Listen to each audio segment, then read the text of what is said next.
किसी भी मनफी के अदद का मुरब्बा अगर निकाला जाए तो उसका मुरब्बा हमेशा जमा में आता है।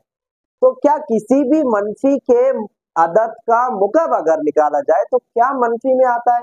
मैंने कहा देख, सबसे पहले मुरब्बे और मुकब की तारीफ को समझते हैं।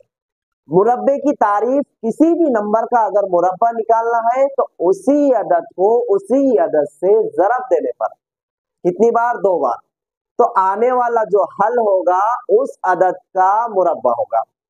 तो मुकब की तारीफ क्या हुई? मुकब की तारीफ यानी कि किसी भी अदद का अगर आपको मुकब निकालना है तो उसी अदद को उसी अदद से 3 बार ज़रब देने पर जो हल निकल कर आएगा वो उस नंबर का मुकब होगा।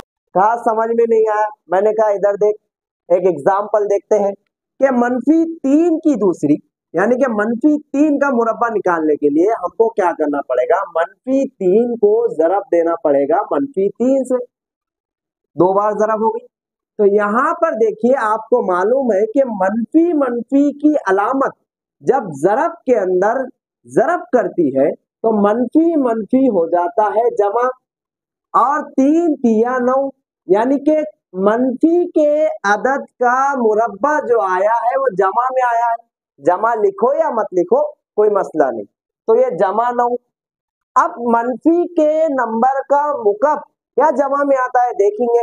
तो देखिए, -3 का मुकब मैंने तारीफ का, इसी नंबर को उसी नंबर से 3 बार ज़रब देना पड़ेगा। तो -3 ज़रब -3 ज़रब -3।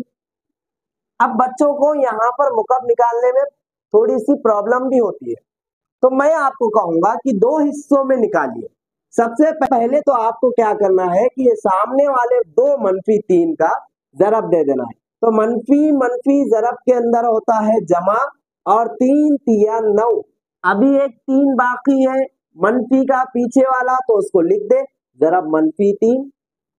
अब देखें यहाँ पर -3 जमा 9 तो हुआ, लेकिन जो आखिर में एक -3 अभी बाकी था, इस -3 को हम नीचे लिखे। अब ये 9 का इस 3 के साथ ज़रब होगा, उससे पहले अलामतों पे नजर डाले तो जमा और मनफी ज़रब के अंदर मनफी होता है, और 9 तिया 27, यानी 3 का मुकब जो आया है -27। तो मालूम ये हुआ कि -3 का मुरब्बा जमा में होता है, और किसी भी नंबर का, किसी भी मनफी के नंबर का मुरब्बा जमा में ही होता है, लेकिन किसी भी मनफी अदद का मुकब जमा में नहीं होता, मनफी में ही होता है।